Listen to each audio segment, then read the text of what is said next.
그냥 뭐 한 달 최고 많이 벌었을 때는 뭐 포르쉐 한 대? 변호사님 만약에 악플 달리면 어떻게 하실 거예요? 악플이요? 네. 제가 성격이 별로 안 좋아요. 그래서 어떻게 할지 저도 모릅니다. 그러니까 좋게 합시다. 네? 제발요. 사람들이 이혼을 결심하게 되는 가장 흔한 이유가 뭐예요? 저 같은 경우에는 경제적인 이유로 싸워서 오시는 분들이 가장 많은 것 같아요. 돈적으로다가도 힘들고 그러니까 육아할 때도 서로 짜증나고 하다 보니까 싸워서 결국에는 처음에 좋았던 마음은 다 없어지고 이제 서로 너무 싫어버린 지경까지 온 분들이 많은 거죠. 안녕하십니까. 10년차 변호사 박은겸이라고 합니다. 안녕하십니까.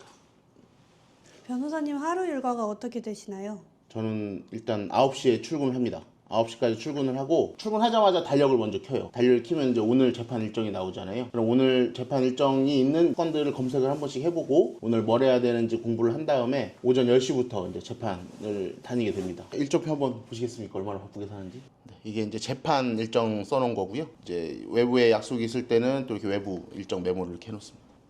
보통 변호사 하면 똑똑하다고 생각하는데 변호사님도 공부 잘하셨어요? 좀 잘한 것 같은데요? 정확하게 뭐 1등을 해본 적은 없는데 그래도 뭐 3등 안에는 항상 들었던 것 같습니다. 반에서. 변호사라는 직업을 하시게 된 이유가 따로 있을까요? 뭐 어떤 꿈을 가지고 있었던 건 아닌데 그러니까 학교 다닐 때 로스쿨이 생기면서 이제 로스쿨 다니시는 분들 많이 보다 보니까 저도 좀 변호사를 해보고 싶다라는 생각이 들어서 변호사를 하게 됐습니다. 그럼 변호사를 준비하면서 가장 힘들었던 거 있을까요? 저 공부하는 거 별로 안 좋아해서 공부하는 게 솔직히 제일 힘들었어요. 그 변호사 시험 한 일주일 전부터는 매일 울면서 공부했던 것 같습니다. 이게 너무 하기 싫어가지고. 변호사가 되려면 어떻게 해야 될까요? 우선 공부를 열심히 해야겠죠. 그리고 개인적으로는 변호사라는 직업이 사람들을 워낙 좀 많이 만나야 되는 직업이다 보니까 어렸을 때부터 사회성 기르는 게 굉장히 중요하다고 생각합니다. 내가 먼저 말하는 것보다 상대방 얘기 들어주는 거 그걸 좀 훈련을 하면 좋을 것 같습니다. 첫 재판 어떠셨어요? 처음 재판이 행정소송 재판이었는데 사람들이 한 명도 없었어요. 저희 직원분이 함께 갔습니다. 근데 법정에 들어가서 이제 판사님이 들어올 때 처음에 이제 판사님 들어오십니다 하면은 일어나야 되거든요. 그때 앉아 있다가 혼났던 기억밖에 없습니다. 혹시 그때 승소하셨어요? 운 좋게 결과는 진짜 좋게 잘 나왔어요. 기부 활동도 많이 하신다고 들었는데 어디에 기부하세요? 청주시 내에 사는 아동들한테 기부를 좀 많이 합니다. 집이 힘들어가지고 자기가 배우고 싶은 거 못 배우는 친구들한테 학원비 대주는 것도 하고요. 소년소녀 가장이라고 하죠. 그런 친구들도 도와주고 월드비전이라는 단체를 통해서 이제 그 친구들한테 지정기부 형식으로 기부를 하고 있습니다. 그럼 혹시 봉사활동도 직접 하세요? 서원구 기업봉사대라는 모임을 통해서 집수리 봉사도 같이 하고 있습니다. 인테리어를 해주거나 아니면은 도배, 장판 설치하는 거 해주는데 저는 뭐 손재주가 없다 보니까 항상 혼나면서 청소하는 역할 정도만 하고 있습니다. 봉사활동이나 기부활동을 하시게 된 계기가 따로 있으세요? 다른 분들이 하는 거 보고 소액 기부를 한번 해봤거든요. 근데 그때 기분이 너무 좋아서 그때 이후로 좀 더 많이 하게 된 것 같고 그다음에 또 저만의 테마 그러니까 아까 말씀드렸듯이 주변의 위기 아동들 도와주는 거 위주로 이제 그렇게 하게 된 것 같습니다. 저는 이혼 전문하고 손해배상 전문이어서 이혼 사건, 손해배상 사건을 많이 하는데 손해배상 중에는 산업재해 사건을 많이 하고요. 형사 사건도 많이 하고 있습니다. 어떤 계기로 이혼 손해배상 전문을 선택하셨을까요? 이혼 사건은 제가 처음 해본 사건이 좀 너무 재밌어서 그때 이제 이혼 사건을 해봐야겠다라는 생각을 했고요. 손해배상 같은 경우에도 이제 공부를 하다 보니까 손해배상을 계산하고 하는 게 재밌더라고요. 그래서 이혼하고 손해배상 전문을 하게 됐습니다. 그럼 그런 전문 등록 절차 같은 게 따로 있나요? 네, 대한변호사협회 규정이 따로 있습니다. 이제 사건을 몇 개 이상 해야 되는 게 있고 그다음에 교육을 14시간인가 받아야 됩니다. 그리고 그게 인증이 돼서 서류심사가 통과되면 대한변호사협회에서 등록증이 나옵니다. AI가 변호사라는 직업을 대체할 수도 있다고 하는데 어떻게 생각하세요? 제가 이제 얼마 전에 기부를 하러 가면서 이제 기부금 모금하는 직원분하고 얘기를 나눈 적이 있어요. 그분이 저한테 변호사를 이제 AI가 대체한다고 하는데 어떻게 할 거냐라고 해서 제가 그분한테 아니 AI가 변호사를 하더라도 영업활동은 필요하지 않겠느냐라고 해서 저는 변호사는 절대 AI 때문에 없어지진 않을 거라고 생각했습니다. 사실 뭐 영업 때문이라고 하는 건 좀 농담 반이 있고요. 이 우리 법률 문제에 있어서는 사람의 가치 판단 판단이 들어가는 경우가 굉장히 많습니다. 확실하게 계약서 같은 게 있다고 하면 뭐 당연히 AI가 판단할 수 있겠지만 그 계약서가 진짜인지 여부가 문제가 되는 경우도 많고 과연 그 계약의 당사자가 누구인지에 대한 판단이 필요한 경우도 있는데 그런 경우에는 그 각자 판단하는 사람의 가치 판단이 들어갈 수밖에 없기 때문에 AI가 완전히 대체할 수 있는 시장이라고 저는 생각하지는 않습니다. 변호사님도 AI 쓰세요? 이제 법률 전문 AI가 있어요. 그거를 갖다가 제가 서면을 쓰거나 할 때 뭐 적극적으로 뭐 활용하는 건 아니고 이제 판례를 인용해야 될 때 판례를 찾아주는 기능이 좀 편리하기 때문에 판례 찾는 기능으로 활용하고 있습니다. 변호사님 지금 어디 가세요? 교도소에 접견 갑니다. 같이 가실까요? 교도소까지는 못 들어오는 거 아시죠? 변호사님 접견 가시면은 안에 예. 분위기 어때요? 우울하죠. 아무래도 갇혀 있으신 분들이니까 맨날 언제 나갈까, 우리 재판 어떻게 될까 그런 생각밖에 안 하시니까 우울합니다. 변호사라는 직업을 하면서 인생관이 달라진 부분이 있으세요? 옛날에는 이게 옳고 그른 게 확실하다고 해야 되나? 이게 잘못하고 뉴스를 보면 누가 잘못했다 이런 게 좀 명확하게 판단이 된다고 생각을 했거든요. 근데 제가 최근에 이제 젊은 분들이 보이스피싱 피해자가 되는 걸 보면서 아, 이게 사실 우리 인생이 딱 절반으로 나눌 수 있는 게 아니구나 하는 걸 좀 깨닫게 됐습니다. 예를 들면 최근에 보이스피싱에 연루되는 분들 보면 본인들도 돈이 급해서 이제 일을 알아보던 중에 보이스피싱 피해자가 되는 경우들이 많거든요. 근데 그런 분들이 진짜 사회생활 경험이 워낙 없다 보니까 그걸 몰라서 이제 그런 일에 가담을 하게 된 건데 이제 법원에서도 그렇고 검사님도 뭐 그런 걸 몰라주다 보니까 교도소에서 지내야 되고 결국 그렇게 청춘이 아예 꺾여버리는 모습들을 좀 보면서 제가 아, 이게 세상은 진짜 나눠지는 게 아니구나 하는 생각이 갑자기 들게 됐습니다. 변호사 생활을 하면서. 영화나 드라마 같은 데 보면 실제로 나쁜 일을 한 사람을 변호하는 경우도 있잖아요. 네. 실제로도 그런 일이 있나요? 많죠? 아무래도 피해자들한테 큰 사기 친 사람들도 많고 살인 사건들도 있고 강간 사건들도 있고 많죠? 그런 사람들 엄청 많죠. 어쩔 수 없이 또 변호를 해야죠. 저희 일이니까. 의뢰하신 분의 사건을 듣고 거절한 경우도 있어요? 대놓고 아, 나는 이건 안 하겠다라고 하면 또 변호사법 위반의 소지가 있을 수 있어서 이게 이제 변호사법에다가는 아무 특별한 이유 없이 변호를 하지 않으면 또 처벌하는 그런 규정이 좀 존재를 하기 때문에 저 같은 경우에는 그냥 수임료를 좀 많이 부릅니다. 예를 들어서 제가 이건 도저히 내가 하기가 좀 그렇다 하는 사건은 뭐 한 3천만 원, 4천만 원 이렇게 불러요. 그러면 이제 간접적으로는 아마 안 하게 되는 거죠. 그 반대로 이 사람은 내가 수임료를 좀 적게 받아서라도 도와주고 싶다라고 한 경우도 있었나요? 실제로 있었어요. 저희 손님 중에 그 친한 언니라고 하는 사람한테 사기를 좀 크게 당했는데 그분이 이제 대출받은 돈을 사기를 당한 거여서 파산을 했었어야 되거든요. 근데 파산 절차를 좀 원활하게 하려면 고소를 같이 진행을 했어야 되는데 그 고소 사건을 저희가 좀 저렴하게 수임을 해서 도와드린 적이 있어요. 근데 그게 되게 신기했던 게 제가 24년도에 학원비 지원을 해줬던 아동의 엄마시더라고요. 그래서 그 얘기를 듣고 엄청 좀 뿌듯했던 기억이 있습니다. 변호사님도 법 어기신 적 있어요? 저번에 재판 끝나고 나와서 출장을 가야 되는데 너무 급해가지고 무단횡단한 적 있어요. 솔직히 말해서. 사람들이 이혼을 결심하게 되는 가장 흔한 이유가 뭐예요?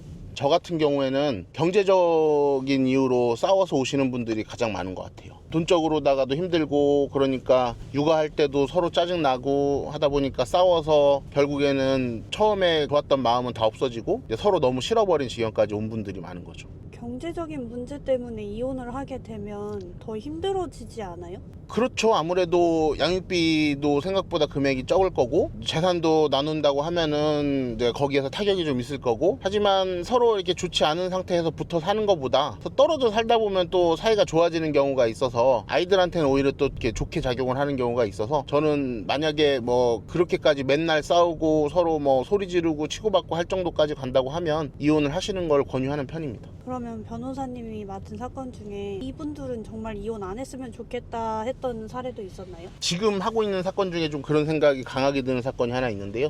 이혼 소송을 하는데 이분들 같은 경우에는 소송하기 직전까지도 두 분이 나눴던 대화를 보면 사이가 되게 좋거든요. 근데 이제 그 둘 사이에 양쪽 부모님들이 끼어들면서 서로 관계가 더 이상 어떻게 회복될 수 없는 지경에 이른 거죠. 사실 이분들은 서로 부모님들과 좀 이렇게 대면대면하게 지나면 다시 좀 잘 살 수 있을 거라는 생각이 드는데 부모님들과 이제 단절하는 게 쉽지 않다 보니까 이분들도 이렇게 이혼을 계속 진행을 하는 것 같더라고요. 이혼 소송할 때 가장 중요한 게 있을까요? 의뢰인 입장에서는 멘탈 잡는 게 가장 중요하죠. 이게 생각보다 시간이 좀 오래 걸린다고 아까 말씀드렸잖아요. 아이 보고 서로 양육비 주고받고 하는 문제가 있다 보니까 스트레스가 엄청 심해서, 그러니까 의뢰인들은 좀 자기가 자기 멘탈 관리를 좀 해주셔야 돼요. 그러지 않으면 스트레스 받아서 진짜 견디기가 힘듭니다. 변호사님이 맡았던 사건 중에 제일 기억 남는 이혼 사례 있나요? 제가 처음 했던 이혼 사건이 굉장히 기억에 남습니다. 황혼 이혼 사건이었는데요. 우리 쪽 저는 이제 할머님을 대리해서 진행을 한 거고, 살다 보니까 할아버님이 다른 곳에 또 살림을 차렸다는 걸 알게 된 거예요. 그래가지고 이제 할머니가 너무 억울해가지고 이혼 소송을 하신 건데, 이혼 소송을 하시던 중에 할아버지가 돌아가셔 버렸어요. 그게 참 할머니가 자기 억울함 풀지도 못하고 돌아가셨다 이렇게 원망하고 하셨던 게 기억에 좀 많이 남습니다. 변호사님 접견 잘하고 오셨어요? 네, 잘하고 왔습니다. 징역 받았던 분인데 이제 항소심에서 나오고 싶어 하시는 마음이 강해서 잘 안내해드리고 잘 달래드리고, 너무 큰 기대는 하지 말고 있어라 이렇게 얘기해주고 왔습니다. 그렇게 접견하고 오시면 마음이 어떠세요? 마음이 무겁죠. 아무래도 이렇게 원하는 결과 무조건 만들어 드릴 수 있으면 좋은데, 또 100% 원하는 결과 100% 나온다고는 저희가 또 보장을 못하고 하니까 시원시원하게 해드릴게요 라고 말을 못하는 게 좀 답답하긴 합니다. 변호사님 지금 어디 가세요? 이제 법인 파산 선고 사건이 있어서 법인 파산 이제 재판 하러 갑니다. 제가 법인 파산관제인이라고 해서 법인이 망해서 파산을 하잖아요. 그러면 제가 재산을 정리해서 채권자들한테 나눠주는 역할을 하고 있습니다. 요즘 경기가 많이 어려운데 법인 파산하는 경우가 좀 많이 있나요? 그래도 종전에 하던 것보다는 많이 늘었습니다. 그다음에 사업체 운영하시던 대표님들도 같이 파산하는 경우도 굉장히 많이 늘었어요. 변호사님 법원 도착하시면 어떤 업무 보세요? 파산한 회사들 재산을 얼마나 회수했고 얼마를 나눠줬는지 판사님한테 보고하는 날이에요. 그래서 이제 아마 좀 망한 회사들의 채권자들도 몇 명 나올 건데, 그분들한테도 그렇고 판사님한테도 그렇고 우리가 얼마를 회수했고 얼마를 나눠줄 거다, 그리고 나눠줬다, 이거를 보고하는 날입니다. 여기가 법원이에요? 네, 청주지방법원입니다. 여기 얼마나 자주 오세요? 집보다 더 자주 오는 것 같은데요. 일단 시간이 얼마 없으니까 다녀오도록 하겠습니다.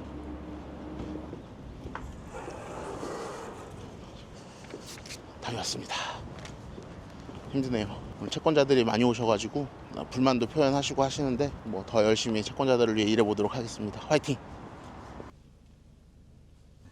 여기 변호사 사무실이 되게 많은데 네. 어떻게 알고 변호사님을 찾아오시는 거예요? 제가 아는 분들이 많이 소개를 해주시고, 굉장히 감사한 일이죠. 저를 믿어주시고 소개를 많이 해주시니까 그게 하나가 있고, 또 저희 사무실 같은 경우에는 저희한테 사건 맡기셨던 손님들도 좀 소개를 많이 해주시는 편입니다. 저희가 워낙 좀 열심히 하려고 하고 또 이렇게 친절하게 하려고 하다 보니까 그것도 있고, 그리고 마지막으로는 이제 위치가 아무래도 좋으니까 이제 워크인 손님이 다른 사무실보다는 좀 많지 않을까 하는 생각이 있네요.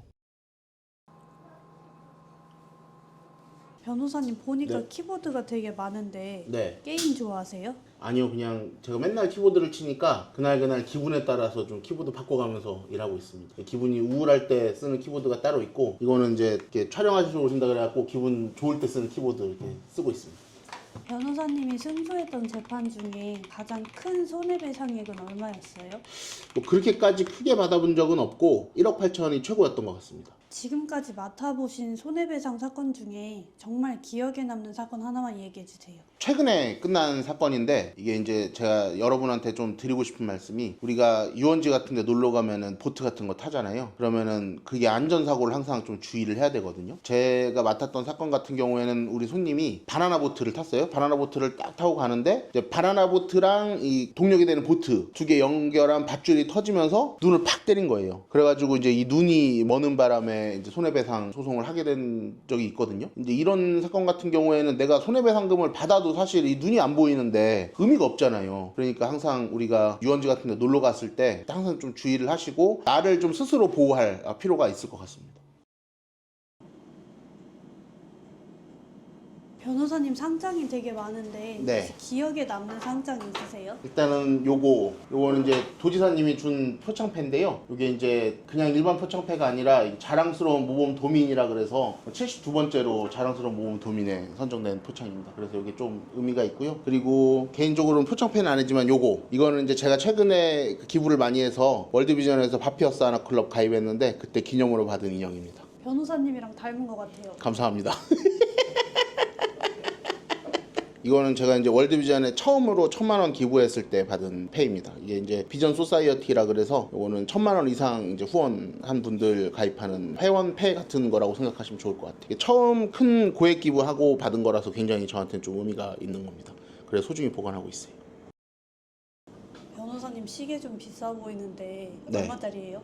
이거 1,100만 원짜리였던 것 같은데요. 정확히 얼마더라? 1,100만 원인 것 같은데요. 작년에 대구에서 샀습니다. 시계를 좀 좋아해서. 그 돈이면은 기부를 한 번 더 하시는 게 낫지 않아요? 사실 와이프가 그 얘기 했는데 제가 작년에 스트레스 받는 일이 좀 크게 있어가지고 그때 그냥 한번 치렀어요. 와이프도 맨날 똑같은 소리 해요. 그냥 뭐 살려고 보고 있으면은 그 돈으로 기부하면 기분 더 좋은 거니까 기부나라고 잔소리 합니다. 똑같은 소리 하시니까 좀 마음이 아프네요 제가. 일반적으로 변호사 수임료는 얼마 정도 생각하고 와야 돼요? 보통 뭐 사무실마다 당연히 물론 다른 거니까 제 말을 100% 믿으시면 안 되는데 보통 그냥 가장 간단한 사건 하면은 착수금이 330만 원이라고 생각하시면은 얼추 되지 않을까 싶습니다. 물론 이제 사무실의 규모라든지 변호사 수라든지 그런 거에 따라 많이 달라지니까 대충 참고만 해주시면 될 것 같아요. 변호사님 계속 인형 가지고 놀고 계신데 네, 왜 그러세요? 자랑하고 싶어가지고요. 이게 여기 보이시나요? 여기 이거 이렇게 바피어스 아나 클럽 써 있는 거 이게 고액 기부자들 모임인데 계속 보여드리는 겁니다. 변호사님은 1년 동안 기부 얼마나 하세요? 저는 한 3천만 원 정도 하는 것 같아요. 뭐 월드비전에다가도 얼마 하고 그다음에 뭐 노인분들한테도 얼마 하고 여기저기 하다 보면 3천만 원 정도 하게 되더라고요. 인터뷰에도 하실 생각 있으세요? 기부금융 수준 되나요? 변호사님 한 달 수입 너무 궁금한데 공개 가능하세요? 그냥 뭐 한 달 최고 많이 벌었을 때는 뭐 포르쉐 한 대? 농담이고 뭐 한 그래도 E클래스 풀옵션 한 대 정도는 벌어본 것 같은데요. 그럼 기부 더 하셔야 되는 거 아니에요? 아니 뭐 맨날 그렇게 벌면 더 하겠습니다. 지금은 안 돼요. 그 변호사라는 직업 네. 만족하시나요? 네, 저는 굉장히 만족하고 있습니다. 사람들도 만나고 또 다른 지방에도 왔다 갔다 할 일이 많다 보니까 좀 자유롭다고 해야 될까요? 그러니까 일을 하면서도 개인적으로 쓸 수 있는 시간이 많아서 좀 좋은 것 같아요. 그리고 또 책에서만 공부하던 걸 실제로 활용해보고 그게 뭐 좀 막히거나 할 때 새롭게 배워가는 그런 재미도 있는 것 같습니다. 새로운 걸 매일 배워간다는 느낌으로 하면 새롭고 좀 질리지 않고 좋은 것 같아요. 변호사님 어디 네? 가세요? 오늘 제가 월드비전 충북사업본부 후원이사회 회장 취임하는 날이거든요. 그래서 행사장으로 지금 이동을 해야 됩니다. 빨리 가시죠.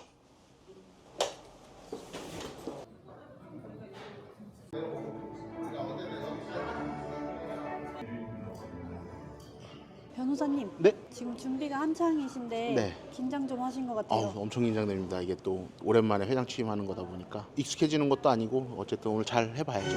취임하시면 무슨 일 하시는 거예요? 이제 우리 이사회에서 월드비전에 기부를 하는데 거기에 예산을 어떻게 쓸 것인지 어디다 기부할 것인지 이런 걸 월드비전이랑 협의를 해서 결정하고 그다음에 기부 집행하고 이런 일을 하는 겁니다. 변호사님 오늘 인터뷰 하신 소감 어떠세요?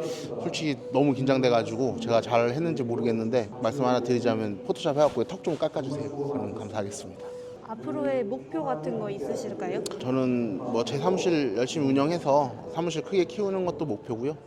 가장 중요한 건 제가 이제 돈을 많이 벌어서 건물 한 2개 인수해서 거기에서 부모님 없이 자라거나 아니면은 그 미혼모들 좀 보호를 받고 교육도 받고 그런 거처를 만들 수 있는 좀 그런 봉사활동 해보고 싶습니다. 마지막으로 이 영상을 보고 계신 분들에게 한마디 조언해 주실 수 있으세요? 요즘 경기가 너무 안 좋아서 자영업자분들 고민이 많을 것 같습니다. 버티는 것도 사실 답이지만 대한민국에서는 회생이나 파산이라는 제도 만들어서 다시 시작할 기회를 드리고 있습니다. 그러니까 내가 패배했다 그런 마음으로 좌절하지 마시고 또 있는 제도 적극 활용하셔서 새로 일어나시면 좋을 것 같습니다. 모든 자영업자분들 화이팅입니다. 화이팅! 박은경 이사님 무대 중앙으로 나와주시기 바랍니다. 후원이사회 강윤경.